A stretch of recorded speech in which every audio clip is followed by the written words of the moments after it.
Welcome back into the Lions 24/7 podcast. I am Tyler Donohue. You'll hear from my colleague and Lions 24/7 teammate, Daniel Gallen. In just a moment, we're going to set the stage for what awaits on Saturday afternoon down in Auburn as Penn State hits the road for the first time to go to SEC territory since 2010 when they went down to Tuscaloosa, lost to Alabama. Looking to complete a home-and-home series sweep in this case against Auburn. Of course, a 28-20 victory for Penn State in this matchup last year in Beaver Stadium. It was the whiteout setting. They've got an orange out situation emerging down at Auburn. So they'll do their best to disrupt things. We'll talk a little bit about the steps that Penn State is taking to counter that collision with an SEC road environment. But we've got some personnel stuff to get into, Auburn players to watch. Our third episode of the week, which will always come out on Thursday, we'll actually have an Auburn beat reporter to break down the Tigers from a close perspective. We'll give our final thoughts and previews and predictions on this matchup and then come to you on Saturday night with our post-game podcast. But here on Tuesdays, we're fresh out of the press conference with James Franklin on a weekly basis.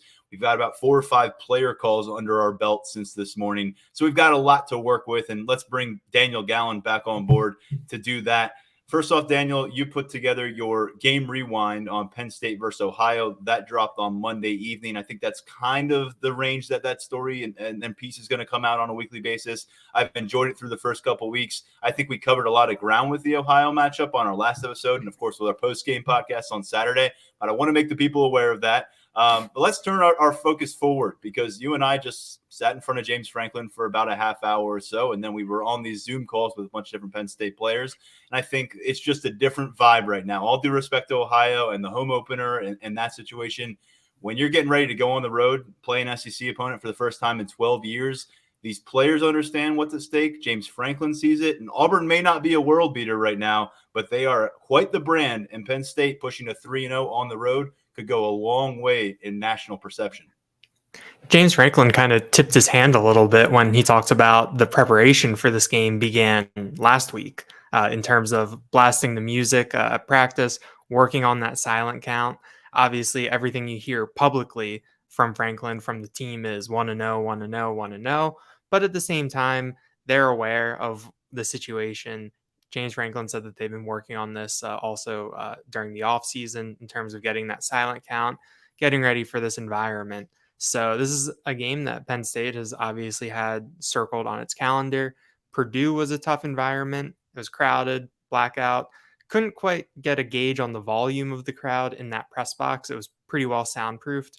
But by all accounts, Jordan-Hare Stadium, orange out, in the heat, 2:30 p.m. Central Time. It's going to be something a little bit different than what Penn State has seen before. So they've been doing their best to get ready. And by the way, for those of you listening who may be getting ready to make the trip down to Auburn for this one, I know there's a pretty good travel contingent for Penn State, it seems. On our board right now at Lions247.com for subscribers, we've got a joint thread going on between the Auburn community at 24/7 Sports and the Penn State community. Pretty good stuff, a little bit of trash talking, but a lot of helpful things, I think, for people making the trip down for this one. Wanted to mention that. And something that Franklin mentioned was that they did last week, kind of threw the players for a loop. They intensified the volume of the music on the practice field. They were doing this silent count, and yet they're getting ready for a home matchup against a MAC team. And it was all trying to get advanced preparation for this trip to Auburn. And Sean Clifford, speaking today, said it is a bit awkward for the first day or two when you're trying to get a feel for that silent count, get everybody on the same page. But he says that eventually you get through that and you can start to flow again offensively. So notable that they took those extra steps. Notable that James Franklin mentioned that to us. But I think they have that first game under their belt, and that's going to go a long way, in my opinion, Daniel. Mitchell Tinsley today, the wide receiver, explaining that they know what it's like to play in front of a group of people who don't want you to succeed. And that's exactly what they're going to get at Auburn. Meanwhile, what have the Tigers encountered this year? What kind of battle-tested nature? They had a dicey game last week. That could maybe galvanize a team a bit when you come out the other side of that. But they have been underwhelming. They failed to cover the point spread in their opener against Mercer, yet again against San Jose State, where they won by 1 possession last Saturday. They've been at home for those 2 matchups. Auburn is home for their first 5 games this year, Daniel. So my question is, in a battle of wills and a battle of kind of mindset, it's hard for me not to lean toward the Nittany Lions right now. I think that's where I am at right now, too. You look at what Auburn has kind of gone through in the past couple of months, with Brian Harson's job status being up in the air, some of the upheaval in the administration, those types of things. It's hard to tell how much that actually trickles down to the players in the locker room. But at the same time, players know what's going on as well as anyone. I think that a lot of times a coach will try to be a figurehead, just speaking in general, and try to control the message. But the players always know what's going on. The players have a better pulse, I think, of what it's like than anyone else. So it is kind of interesting to see them come out, pretty flat this year. Um, could Penn State coming into town a revenge spot after the whiteout win last year? Could this be something that could light a fire, give Auburn a boost, be the type of game that really gets them up? National television. We'll see, but I need to dive in a little bit more. I think I got to file my prediction tomorrow morning, so I got a little bit more thinking to do. But I think at this point, given what we've seen so far from both teams and with what we've been hearing, I think it's hard to go against Penn State right now. Penn State, as of last check, according to the Caesars Sportsbook, is a 3-point favorite on the road in this matchup. The over-under for total points right at 49. Again, that's as of last check. That may have changed. That movement does occur over the course of these game weeks. But, Daniel, I think when you look at Auburn and where they are, we got to remind people that they had a downfall last year, a spiral of sorts, because we've covered it pretty extensively about what happened for Penn State after the 5-0 start, finishing 7-6. Auburn was 4-1 that same weekend that Penn State went out to play Iowa. Auburn was 4-1. I think they played Georgia that week and they got walloped, and they ended up finishing 6-7 on the season. And now their head coach is just back over 500 on his career at Auburn because of these 2-0 start.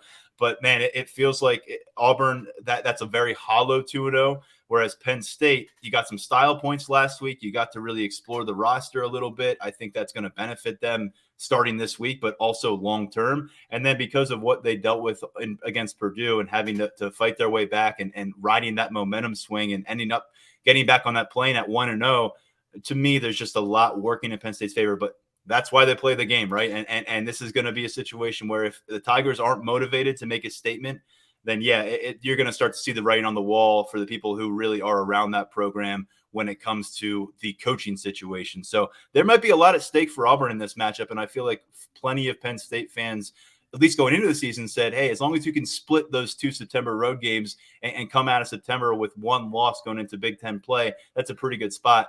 People are going to get greedy, though. No one wants to hear about that or talk about it right now. They took care of business against Purdue. And if they can do it again against Auburn, get to that 3-0 mark, we'll see what they can do against another MAC opponent next Saturday. But this is exactly the kind of stepping stone September that James Franklin would have laid out in his ideal scenario. It's easy to be the pragmatic fan in August or July or August and say, Yes. all right, if they take two out of 3, 2 of those first 3, I'm feeling good. If they're 4-1 going into that Northwestern game, we're in good shape. But when it actually comes down to it, when it actually, you're watching Penn State play Purdue, you're watching Penn State Auburn, all of that logic kind of goes out the window. And I think that given what we've seen from Penn State these first 2 weeks, given what we've seen Auburn these first 2 weeks, it's easy to get greedy, like you said. And I don't blame fans if they think that Penn State should go in there, handle their business in a hostile environment. We've seen them play well on the road in hostile environments before. It's Sean Clifford kind of said that this is really nothing new in terms of some of the buildings that they've played in the past. James Franklin tried to prepare them for the heat and the humidity, closing the doors at Haluba Hall. But I think that's a thing where it's different. You can't really simulate it. You have to be out in it. It's the same with the noise. There's a difference between tens of thousands of people screaming than just the volume turned up to 11 and blowing out the speakers on the practice field or in the bubble. But I think that when you look at where things are right now, Penn State's in good shape. But the conversation Saturday night, it wouldn't be a shock if it's much different than the one we're having right now, just based on how these games can go. You and I spent a significant amount of time the last couple episodes talking about the freshman quarterback on the roster, but the fact that they have Sean Clifford, 24 years old, 6-year senior, the stat line on this guy, but he's played at Ohio State twice. He started on the road in Columbus a couple of times. He's played in the Cotton Bowl. This guy has been on the big stage. We've talked about the importance. He's been against Auburn in a whiteout situation.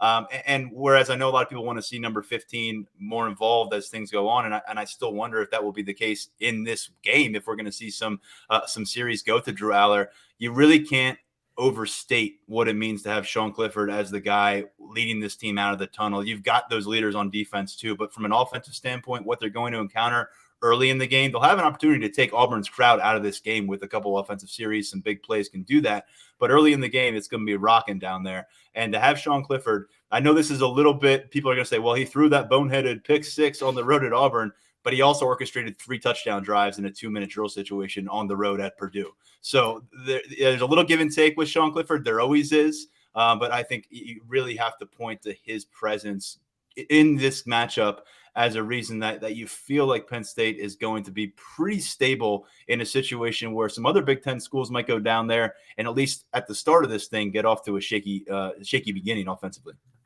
That's definitely going to be the key when you kind of look at how Penn State can establish itself, how it can get off to a good start so it can take the crowd out of it.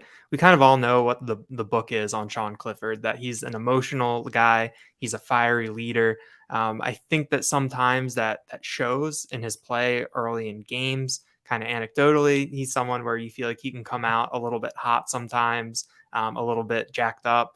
I think it'll be key for him to come in, control those emotions, channel it onto the field, move the chains early, get in the end zone early. That always helps. But it'll be interesting to see how he comes out in the first 3 possessions, and what kind of shape Penn State is in when you get to 4 minutes left in the first quarter, 14 minutes left in the second quarter. Where is Sean Clifford? Where is Penn State? And I think that that'll tell you a lot about where the game is going to go. We're going to jump into some conversation on Auburn players in a few minutes, but let's focus on what we heard today regarding Penn State's personnel and where things go forward. Some clarity at the kicker spot, which is obviously come under some scrutiny. Jake Pinniger missing a field goal attempt last week from 42 yards out, also is no good on an extra point attempt. You had this stat, and we talked about it in the postgame. He's now in his career, year 5 with Penn State, 10 of 19 from that 40 to 49 yard range. So James Franklin says that range is his, though, moving forward, at least going into this week. And 52 and out per James Franklin is where we'll see Sanders Sahadak, who was the 24/7 Sports #1 overall kicker prospect in the 2021 class. He redshirted last year as Jordan Stout, and to some extent, Jake Pinniger handled those place kicking duties. You've seen Sahadak involved in a rotation with Gabe Nuoso as a kickoff specialist, but it sounds like James Franklin is ready to trot him out there if they got to try a long attempt. And he was also careful to note in a game-winning situation, which I'm also going to take to apply as an end-of-the-half kind of situation as well. Doesn't sound like they're going to necessarily be content to send him out in middle of the second quarter to try a long field goal. I don't know if that means they're going to look for options to go for it in no man's land, or they have a lot of faith in Barney and Moore to drop another one at the 1 yard line. But it certainly sounded like the way James Franklin phrased it, it's more of an emergency kind of end of the clock deal for Sanders Sahadak. And right now, everything else belongs to Jake Pinniger, the 5th-year senior. If any fans are expecting Sanders Sahadak to be the first kicker out for a 28-yarder in the first quarter on Saturday, I don't think that's going to happen. But we saw it during pregame warmups on Saturday. We saw Sahadak hitting from 55 with plenty of leg. Jake Pinniger was kicking from about 52 and a half. I think that's the furthest kick we saw him take. Plenty of leg, a little bit difficult to judge based on where we're sitting with the angle, how his accuracy was, but it seems pretty good. But the book on Sahadak has been that he has a big left leg. The ball, sounds different coming off of it. I think that this was kind of the role that we kind of envisioned based on how things were split between Jake Pinniger and Jordan Stout in the past.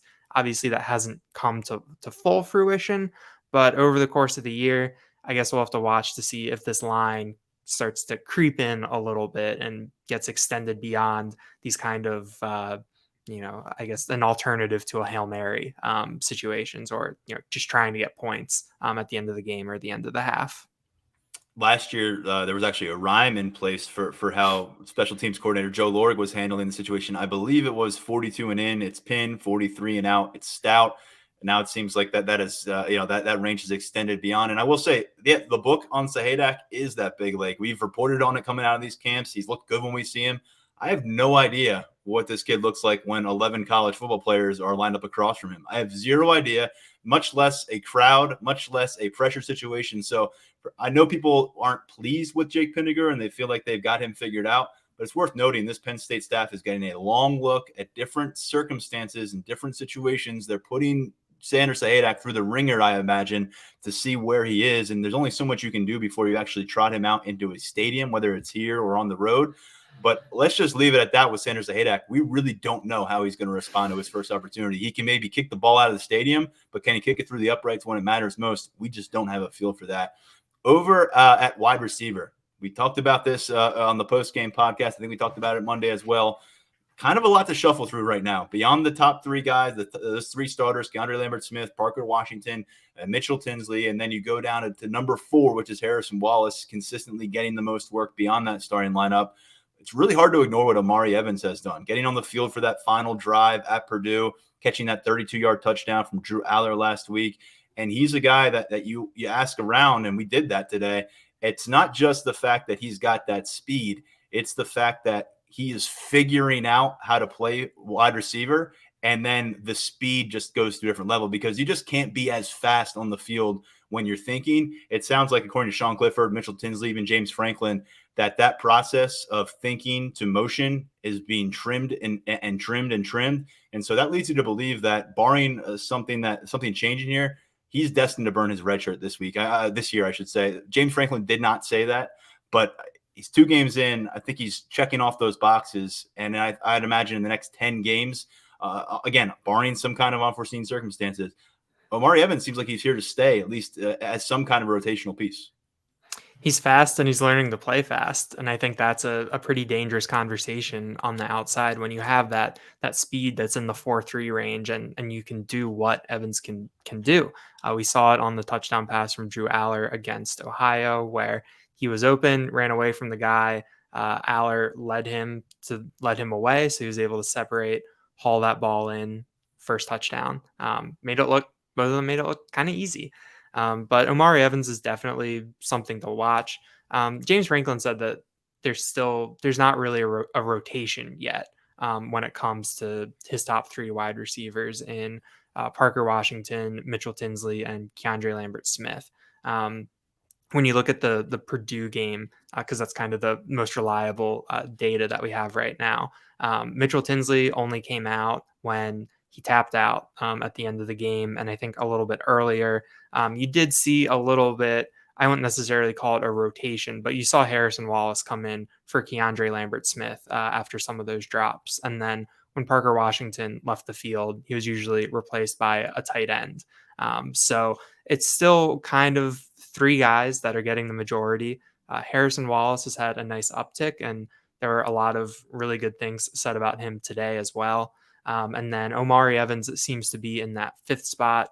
And then we saw a little bit of Jaden Dottin for the first time against Ohio. It seems like he's in that backup slot spot based on what we saw against Ohio and how things worked out in that Purdue game. But I don't think we'll see too much of him based on how the game goes. So I think we've got some clarity.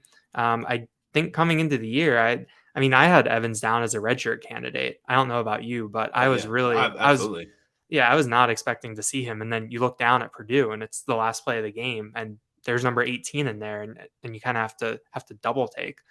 So it's a testament, I think, to Taylor Stubblefield's coaching and also to Omari Evans for putting himself in this position, for kind of embracing what's ahead of him and working to get to this point.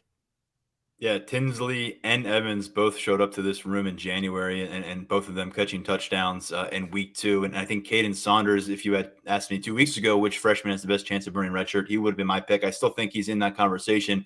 But I also know that based on what Penn State has done with some of their freshman usage in past years, you'll see some guys get 2 or 3 games in non-conference play, and you'll start to get ahead of yourself and say, well, he's going to be a factor. And then you might not see him again until one Big Ten game late in the season or the bowl game. So we'll find out pretty quickly coming out of September who exactly earned that green light And despite maybe some flashes in September, who's going to be taking a back seat as the Penn State staff gauges what's ahead of them on the depth chart. But early returns are really good with this freshman class. We've covered that to an expansive extent, really going back to spring ball, and it's just steadily been more apparent that this freshman class is going to play a huge role. I had my redshirt report up yesterday on Lions 24/7 just to kind of reiterate where things are. 12 true freshmen played last week. 7 true freshmen played against Purdue. All 7 of those guys played again against Ohio. And those are the kind of the collection that you're saying, are these the green light status guys at this stage of the season? Long story short, these freshmen are going to factor in. And I think as the season goes on, it's going to be going from more of a luxury, flashy kind of conversation to these guys are important cogs. And without them, if you take one away, a position room, an offense, a defensive plan could fall apart. I don't know if we're there yet with any of them, but there are a few making their way toward that. And I think by the time we get through October, there'll be a couple other names added to that list. Definitely. I think one guy that came up a lot today, talking to Curtis Jacobs this morning, and I think someone that, based on what we heard over the summer and kind of how James Franklin even set some of the expectations at the beginning of the year, is Abdul Carter.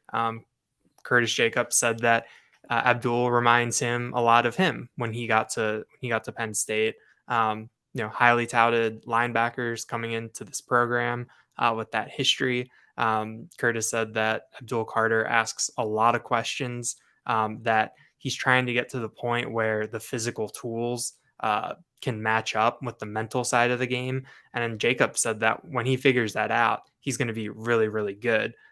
He called him a freakish athlete, a crazy athlete, someone that can do a lot of different things. I think the anecdote that Jacob shared with us was during an agility drill where Abdul Carter was going around the cone, slipped, fell down, but without breaking stride, really crawled and regained himself, and then beat who he was going against in the rep to the line. So I think that there's a lot of reasons to be excited.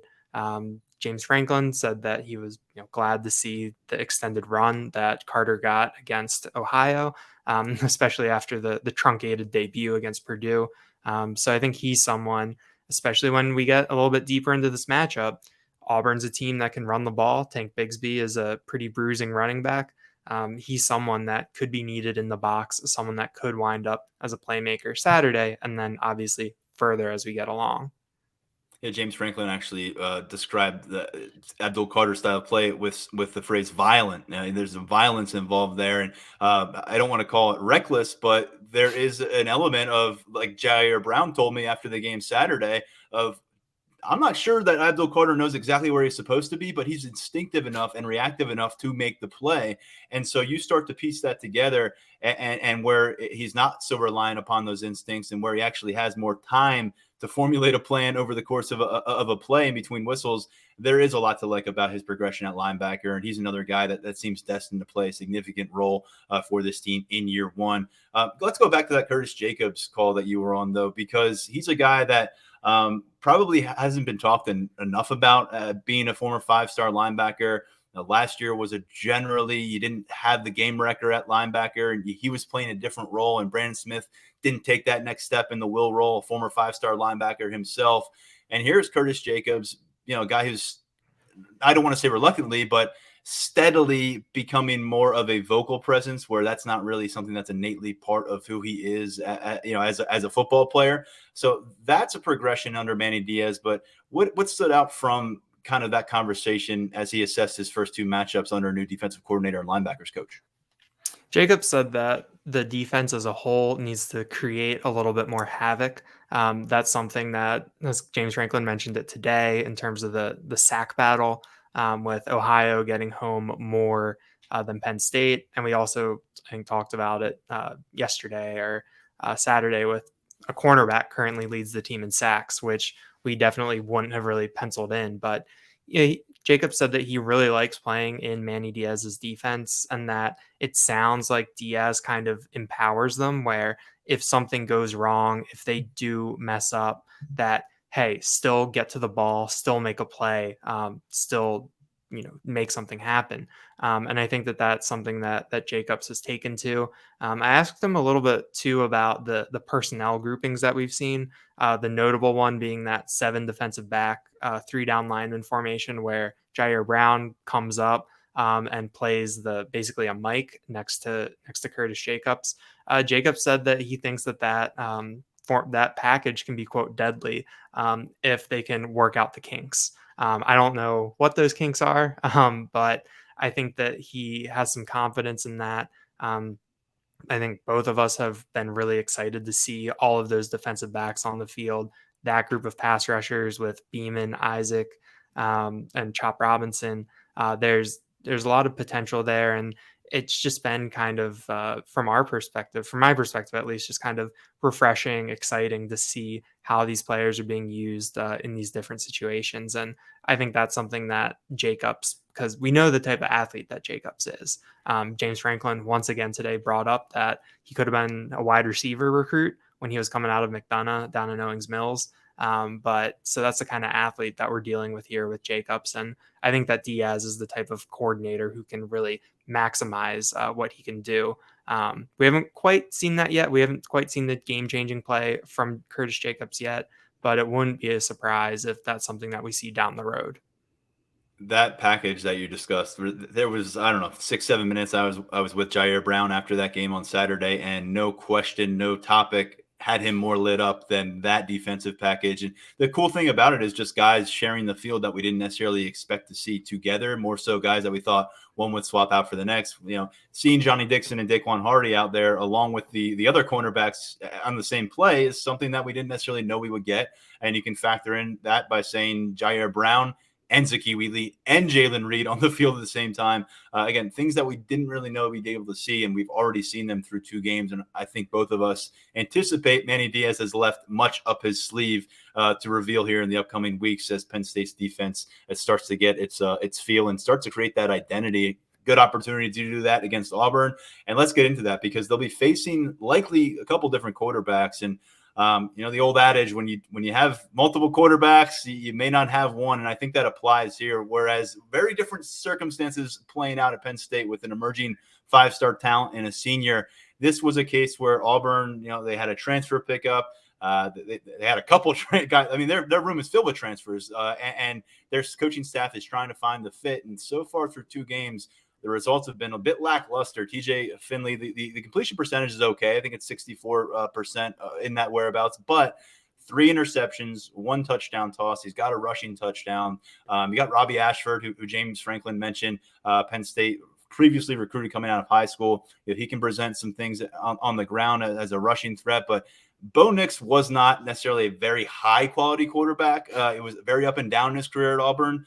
I think his absence, though, you're starting to see that. I don't know if Auburn had the response to Bo Nix leaving that they hoped to kind of identify in the following months now that they're actually playing football. Bo Nix was really the high ceiling, low floor, just the super high variance quarterback. And I think that maybe the hope was to bring up the floor a little bit with these transfers coming in, with Bo Nix's exit. But I think the ceiling for this quarterback group is a little bit lower. And I don't necessarily know if the floor is that much higher. TJ Finley has been the more traditional quarterback in the Auburn offense, and Robbie Ashford has handled a lot of the running game. And that's something that James Franklin mentioned. He's got very impressive numbers, high yards per carry, good change of pace. It's something where those linebackers are going to be communicating when Robbie Ashford comes into the game, when they get a little bit of a different look. But I think it all starts in the backfield when you look at this Auburn offense with TJ Finley and Robbie Ashford, and then the running backs next to them. We all know I'm really high on Tank Bigsby. I really liked what Jarquez Hunter did against Penn State last year. Derek Tangelo had the big game-changing play, chasing him downfield from behind on the sideline.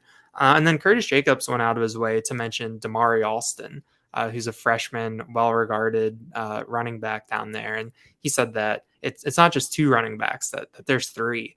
And that's something that Penn State really needs to be prepared for. Jacobs had a great quote about this type of game where he said that players don't come to Penn State to play linebacker and play 7-on-7.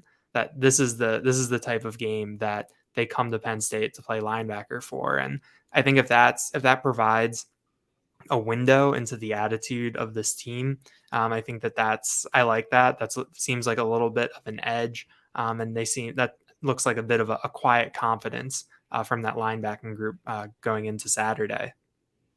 Now, Bigsby is a guy that I don't know if you ended up backing off this stance, but you initially said that he was the top running back that Penn State would face over the course of the season. I made my counter argument for Travion Henderson during that. I don't know how convincing I was, but the fact is, Tank Bigsby is a force to be reckoned with at running back, but he's not going to be the Travion Henderson, Nick Singleton type where he's going to go off for a 60-yard scamper on you. This is more of a battle of attrition. And Auburn played that game last year, trying to pick up 5-6 yards at a time. I think Penn State's goal is to limit that to 3 or 4 yards. And I know people say, well, 3 4-yard runs will get you a first down. You'll take 4 yards per carry from Bigsby in this matchup if you're Penn State.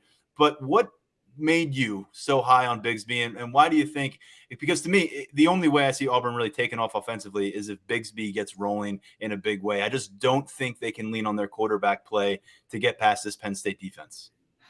I mean, in the context of the entire Auburn offense, I don't think Bigsby is necessarily the type of player that can elevate it if it's really struggling. But I go back to that game last year. I wrote it in the post today that I felt like if Bigsby had a couple more carries, it felt like he was getting 4 yards, 5 yards every time he carried the ball. He was doing a good job keeping them on schedule.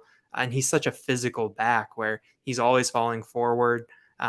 He's always getting that extra yard, that extra 2 yards. And I think going into this game, it's going to be the first real test for this run defense. I mean, the last time that we saw Penn State go up against a team that liked to run the ball was Arkansas in the bowl game.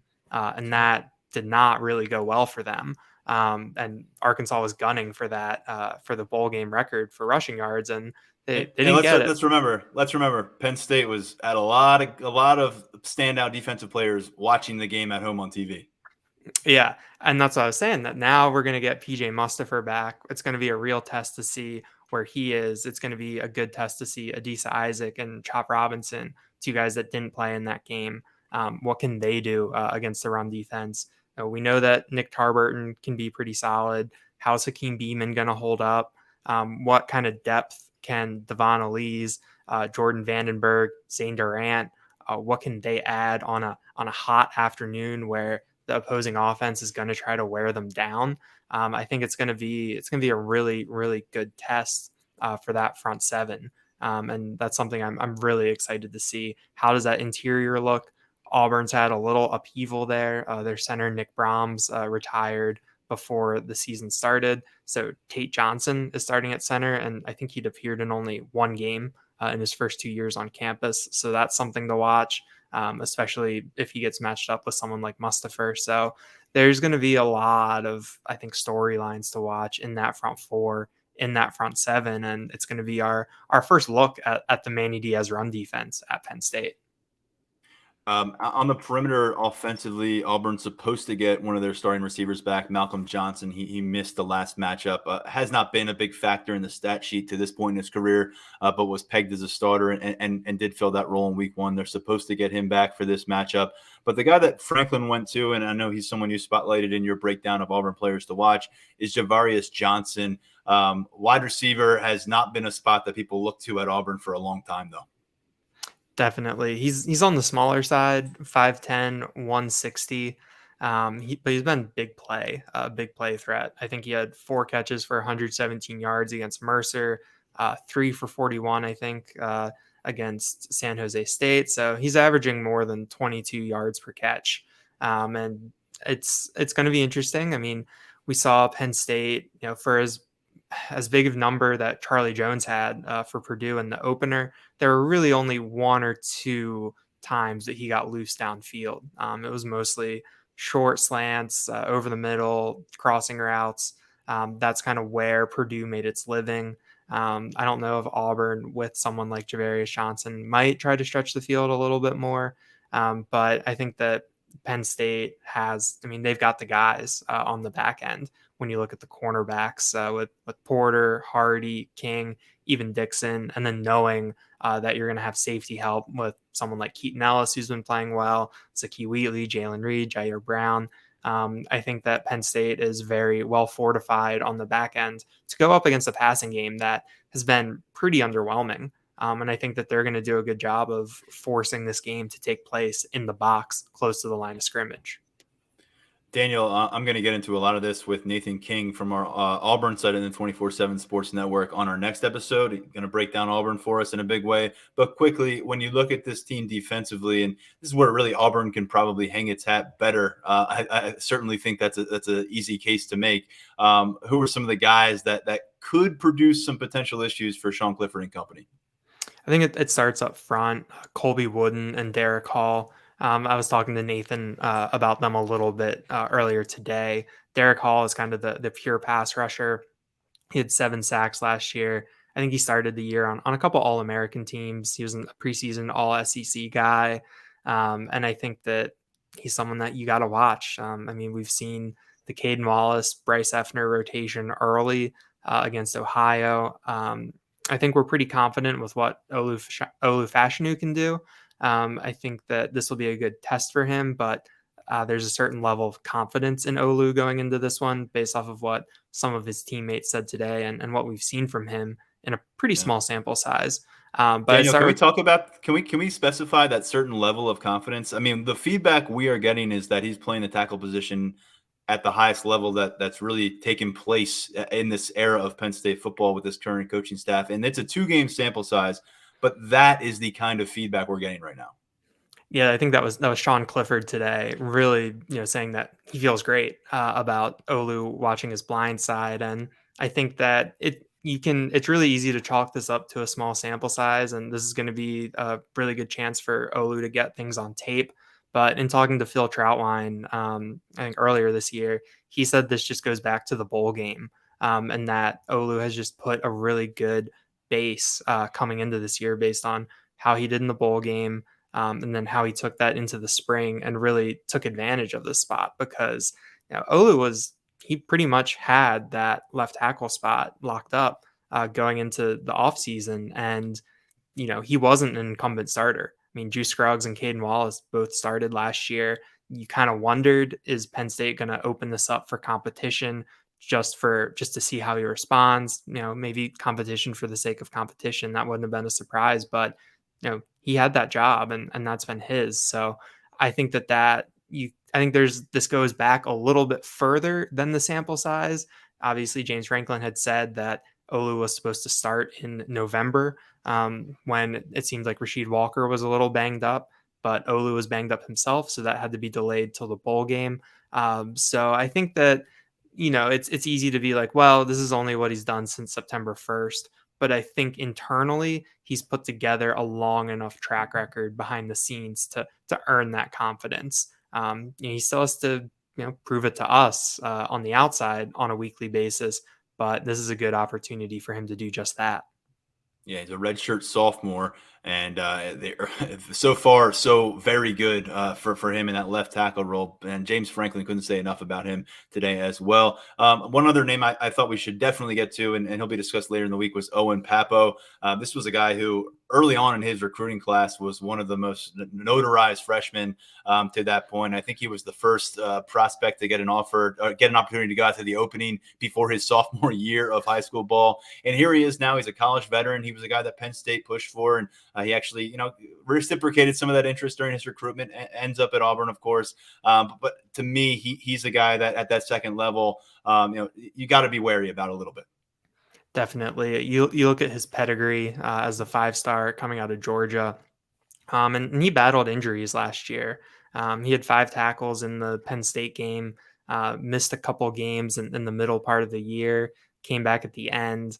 I think that he's someone where you always have it in the back of your mind that even if the on paper production hasn't necessarily been there, that the type of athlete he is, the type of player he is, what he's capable of. whenever he's out there. And I think that when Sean Clifford is back there behind center and he's setting the protections, looking at the defense, I think he's going to go to number 0 on Auburn first. Then maybe Derek Hall, then maybe Colby Wooden on the defensive line. So there's some talent back there on this defense. They haven't really played any quote unquote prolific offenses. So it will be interesting to see how the scheme overall holds up against what Penn State has. But there are some good players that you'll just have to identify before every snap, keep an eye on, see what they can do.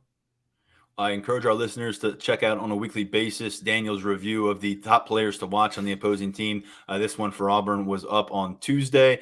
And Daniel, it's time to finish up with our 5-star mailbag. And it's a question we've been wanting to get to for the last couple episodes. We've gone a little bit long on time, so it hasn't managed to see the light of day just yet. But considering Penn State is 2-0, this question still works. If Penn State makes a surprise push for the college football playoff, what would be the number one thing that went right this season to make that happen? And I will let you take the first stab at this one. I wrote down 2 things for this, and one is obvious, that Sean Clifford is an elite quarterback. It's really hard to win the college football playoff. It's really hard to get to the college football playoff without that elite quarterback play. Georgia last year might be the exception, even though early this year there's been really positive returns on Stetson Bennett. He might be a little bit more than he was given credit for. But I think if Sean Clifford were to make that leap, if he were to be the Kenny Pickett of this year, guy who comes back, figures it out late in his career, I think that would have to be the number one thing that went right to get elite play out of that quarterback spot. I think that's where you have to start, and I think that's the most obvious place to start too. You're not wrong, but I'm going to push back against it a little bit, because I think based on 35 starts of Sean Clifford's career, I think it's hard to bank on him being an elite quarterback and that being the answer to this question for me. He can be a very good quarterback at times, but in terms of a guy who's going to carry you to the college football playoff, I don't see that. One thing that Clifford has lacked in his offense in recent years is a true balance, and every strong quarterback typically will have that balance in their offensive attack. And I can't imagine internally how he felt seeing Nick Singleton take 3 carries, 40-plus yards, and becoming the first Penn State running back to do that in 20 years, because this has been so sorely missed. To me, it goes to the running game. And it's not just Penn State produces the occasional 60-yard run from Nick Singleton. It's got to be sustained success on the ground. This is going to be a huge litmus test in week 3 on the road at Auburn. But to me, there's no way that Penn State maintains their role in some kind of college football playoff conversation through the month of October if they aren't in a situation where they can routinely establish themselves as an offense that can run the football with effectiveness. Now, that doesn't mean you need a bunch of world beaters on offensive line. Doesn't mean you all of a sudden need to have 4 all Big Ten players on your offensive front, but the combination of accountable offensive line play and at times dominant against the right opponent, but you got to be accountable against the best defenses you're going to face, against the top edge rushers, against all that. They weren't last year. And out of that running back room, you got budding confidence right now that if there's room to maneuver, some of these guys are going to find it, seize it, and take it upon themselves to help take this Penn State offense to a different level. The 2 freshmen stand out. The way things worked last week, it's hard to take your eyes off those 2, specifically number 10 in that backfield. So for me, it's more about the balance, and that means right now that Penn State takes the momentum from last week and turns it forward and carries it forward, and they can run the ball, because I just don't think you can say, well, Sean Clifford, go win us 11 football games, 12 football games. I think he can win you a few, and he probably won you that Purdue game because how he finished it after he almost lost it for you. But to me, it's more about him being able to turn around, hand the ball off, and for something good to happen, not for him to go to the next play and it be a 2nd and 9 situation. If that yards per carry for the running back room goes from the 3.2 it was last year to even 4.5, it's not spectacular, but it would be something. It would be an improvement. It would be something else for defenses to watch, and something else that Sean Clifford could lean on. So I think that is something to really watch. Obviously I'm not necessarily expecting Sean Clifford to take that leap, but if he can clean things up, avoid that Purdue throw, avoid the mistakes that we've come accustomed to, I think that buys Penn State 1 or 2 wins. And if this team does have that, 9-win ceiling, a lot of people pick them to go 9-3 coming into this year with knowing what Sean Clifford is. But if that quarterback position can raise the ceiling a little bit, avoid those game-breaking mistakes, that 9 can turn into a 10, maybe even an 11, and then you're having a different type of conversation right there. Speaking of different types of conversations, speaking of Clifford, even if this team keeps winning, you have to wonder if his snap count doesn't go down and over the course of this year. And maybe it's less about Sean Clifford and more about Sean Clifford and Drew Aller. We don't know. We don't know. And I didn't think we'd be in a spot 2 weeks in where there was this much evidence of what Drew Aller can be and what he already is. So it's kind of, reconfigured our conversation around Sean Clifford about this offense. There's 10 more games to go. And if they're already working Drew Aller in like this, and if they plan to do so moving forward, just wonder how tempting that might be for the Penn State staff, regardless of the play that you're getting out of Sean Clifford over the course of the season. I'll throw in one more thing because we didn't show any love to the defense and being part of this college football playoff push. I think it's going to be really important to see them really get into a spot where they can dial up that pass rush and effectively get after the quarterback. You don't need to get 6-7 sacks every game, but you got to be disruptive. You've got to add those sacks for the quarterback hurries. You want to see that opposing quarterback harried and forcing the ball downfield and making mistakes against a really talented bunch of defensive backs. And I think there's a lot to gain from an improved pass rush for any defense, but this one in particular, I think, because of what you're going to get on the back end all year long. If this is a part of Manny Diaz's approach that 3-4 games down the line, they've got ironed out and you're seeing that effective nature. By the time you're playing in Ohio State and Minnesota, where it's going to be really important, that could really be at the crux of whether or not they come out of a matchup like that with the W.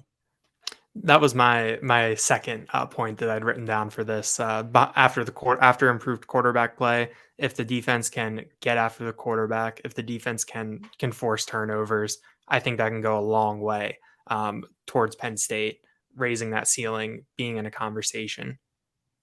Yeah, 2 names that I think are big there, and we'd already seen Chop Robinson, but Adiza Isaac, as he continues to recover, he told you he was at 85% in that recovery from the torn Achilles. I know you're working on something about him this week. And then denied Dennis Sutton. Still waiting on the flash from the 5-star, but he's getting his feet underneath him. So I think that gives you, kind of cause to wonder what he will look like and how he could flash a bit 5-6 weeks down the road as that pass rush does come together. Daniel, we covered a lot of ground for our second episode this week. Going to come back on Thursday, break down the Auburn Tigers with Nathan King from 24/7 Sports Auburn site. Daniel will be back. I think we'll have Mark Brennan back as well to give you our preview and predictions for Penn State versus Auburn, set the stage for that matchup. And we're going to step aside, though, for now. Thanks to our producer, Lance Glynn. Thanks to Daniel Gallen. A bunch of coverage up on Lions247.com. We still got a ton of recruiting intel coming out of the weekend. And plus, Brian Doan just cast a couple crystal ball picks I saw as we were sitting down to record here. So things aren't stopping, moving in a fast pace at Lions247.com. We hope you've joined us over there. For now, thank you for tuning in to the Lions 24/7 podcast.